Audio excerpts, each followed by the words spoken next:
pour témoigner de l'histoire de la congrégation, de son évolution, de ses changements, mais de la congrégation dans l'histoire du lieu, dans l'histoire de Longueuil, dans l'histoire du Québec, pour ce qui nous concerne le plus proche, là, mais dans l'histoire d'ailleurs, le développement social et le développement de l'éducation, ça part en partie par la congrégation, mais si on est moins loin que les écoles, le développement communautaire, la justice, ça travaille tellement en justice. Il faut préserver les documents qu'elles font aujourd'hui en termes de justice pour témoigner demain de ce travail-là en termes de justice dans nos nations, dans nos pays.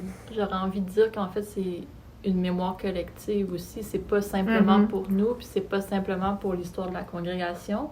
Si on revient avec l'exemple d'une exposition où est-ce qu'on peut faire appel au public pour bonifier des informations, ça crée des liens aussi, ça crée des sentiments d'appartenance, puis ça peut changer un peu les opinions des fois qui sont biaisées ou qui sont non fondées sur certains sujets, puis que ça l'éduque, ça réunit, ça a plein... Ça réconcilie.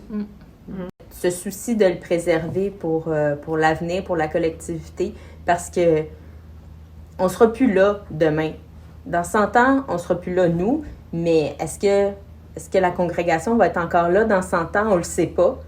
Mais certes, il va y avoir des gens dans 100 ans qui vont vouloir témoigner de ce qui s'est passé. Et puis, il faut continuer à collecter, classifier, préserver tous ces documents-là pour l'avenir. Puis, c'est savoir d'où on vient aussi. Exactement.